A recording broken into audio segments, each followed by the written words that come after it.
Hello, Randy Patrick here. Welcome to Housing Bubble 2.0 News of the Week, or as I like to call it. I'm not going to say another episode of As the Pandemic Turns the Housing Market, because everything's upside down now. We don't know what's going on. Things are changing midstream, hour in the hour when you look at all the news that's going out there. But I am putting the realism back in real estate. So there you go. That's the whole point of this, is debunking what's going on out there and getting to the truth with statistics and what's really happening in the market so people can make the right decisions for their real estate future. So there you go. So again, this is Housing Bubble 2.0. And if you'd love to, or if you'd like to subscribe to my channel and help it grow, I'd really appreciate that. So thank you very much. So basically today, this really is a quick video, a little levity to start the week. I've been doing a lot of research, a lot of stuff going on here. I'm really feeling confident about what's going to happen in the future. First of all, I want to thank people I spoke with over the weekend. I spoke to a ton of people over Friday, Saturday, and Sunday. And if I did not get back to you, I do apologize. Literally ran out of time. I was doing a number of calls all 3 days. And I will get back to you this week for sure. I know a lot of people inquired about what to do, where to buy, what to buy, about investing, the program, the whole bit. Certainly we'll get back to you. And, I'm dedicating a lot of time this week to hooking up with people. So let's make sure we take care of that. So here's the scoop. So I want to go to the next scene here. And this is actually kind of funny. It's funny, I guess, in a way, and I'm affected by this. That's why I'm thinking, let's talk about this here. So, the headline here is "More adults than ever live with parents or grandparents." So we all know about that, and the joke is, hey, you're living in your parents' basement, right? Well, down here in Florida, we don't have basements, or very few basements, because it's all sand, so that doesn't really work. But essentially, I'm in a situation where I have we'll call it newly graduated and people in school, in post-secondary education, last one in high school, they're back home, and they're not going anywhere soon apparently. And it's actually getting to the point where we're all over top of each other. We want them to go, they're not ready to go yet, or they things just aren't working out with respect to the pandemic and things like that. So again, why go pay rent someplace where if you have to work from home anyway, you might as well stay from home. So that's kind of the scoop here. So I just kind of laughed when I saw this. So more adults than ever are living with their parents or grandparents, which is interesting. And this is a Zillow our article here. So an absolutely shocking report via Zillow this month estimates that 2.7 million adults moved in with a parent or grandparent in March or April as the virus pandemic lockdown crushed the economy.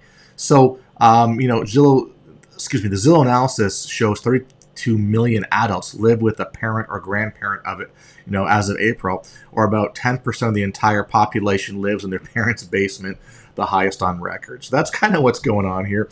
And, I know it's a little bit fun, but it's real. Almost 3 million people moved back home in the wake of coronavirus. This is actually from the Zillow website here. So, but if you think about that, 32 million adults living with their parents or grandparents is the highest number on record.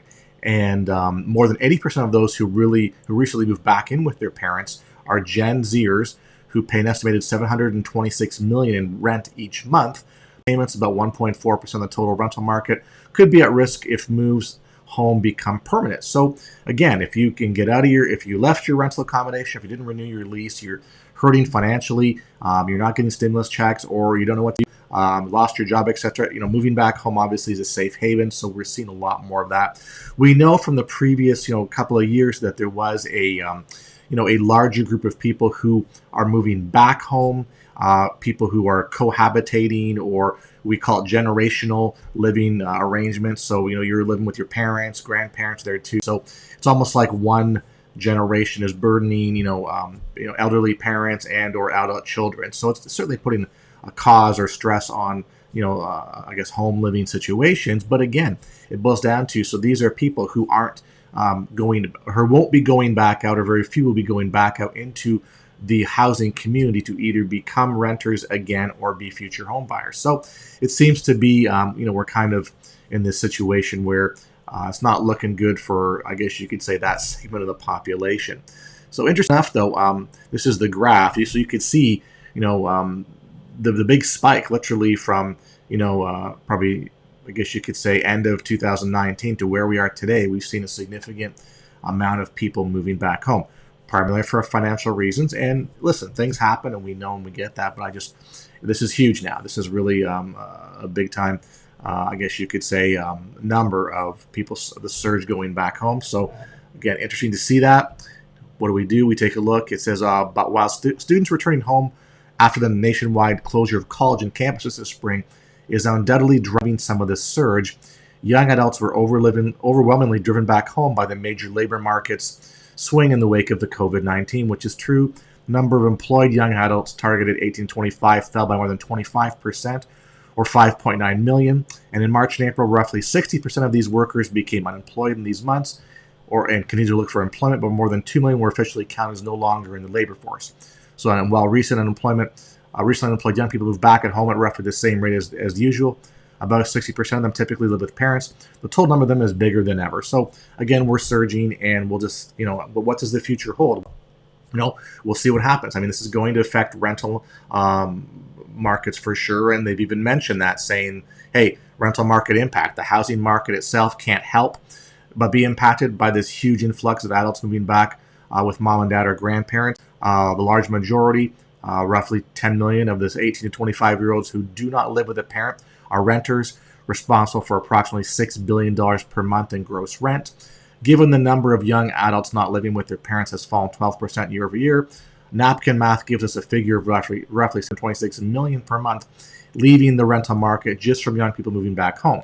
So are they renting single-family homes? Are they renting apartments? I'm going to say it's probably a blend there. So, but this is just one more thing that points out how really the pandemic and what's going on will have lasting impacts in the housing market. So that's just less people in rental apartments, less people in this segment will be renting homes. What about student housing? So for example, if you own a rental property close to a university or college, and you depend on 4 students or 3 students living in there, for at least a good 2/3 of the year, if not the entire year, paying income that which could be facilitating you paying your mortgage on that property, and that's going to be an impact. So there's a lot of universities and colleges right now that are up in the air with respect to what are they going to be doing when the fall semester starts. I literally just got an email today because my son and a few of his buddies that he goes to USF, and they're in off-campus housing, and it's kind of like, move-in date August 19th, first rent check due July 15th, and it's like, okay, well, what's going to happen? I mean, we don't know yet, what the university is doing. I mean, there's a lot of discussion. There's no formal decision on where are we going to have class? Are we going to have reduced class sizes? Are we going to go all online? Like, we don't know. So it's kind of like, what do you do? So do you go back to your rental accommodation? I can tell you, if you're out of state and you need to travel to go to post-secondary education, and everything's going to go online. Like, what's the real point? I mean, you're to go live in, and again, if the dorms are closed, this is off-campus housing, right? So that's apartment or rental accommodations. So if the campuses are closed, why would you move out of state to come to a location just to sit in an apartment and take online classes? You might as well do it for home. You might as well save the money. So we're going to see some issues happening once the fall hits with respect to all the student housing, which really hasn't been contemplated out there. We know that rental markets are taking a beating, or will take a beating with the pandemic. People who can't or won't pay.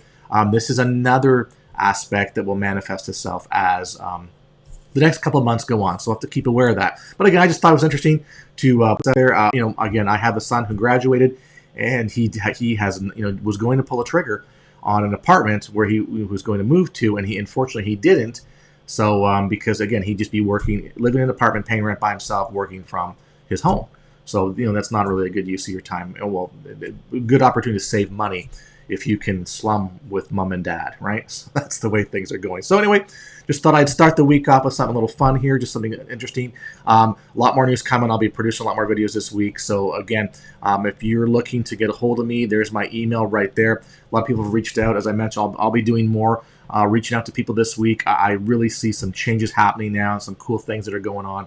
A lot of stuff going on behind the scenes, and I can talk to you about if you reach out to me, and we'll know what's going to happen in the future. So anyway, thanks very much everybody for the views, for the likes, the comments. I said reach out to me if you want to discuss real estate or need support with respect to buying, selling, investing, consulting, whatever it is. Okay, take care, and I'll be doing lots of vids this week, so we'll see you later on.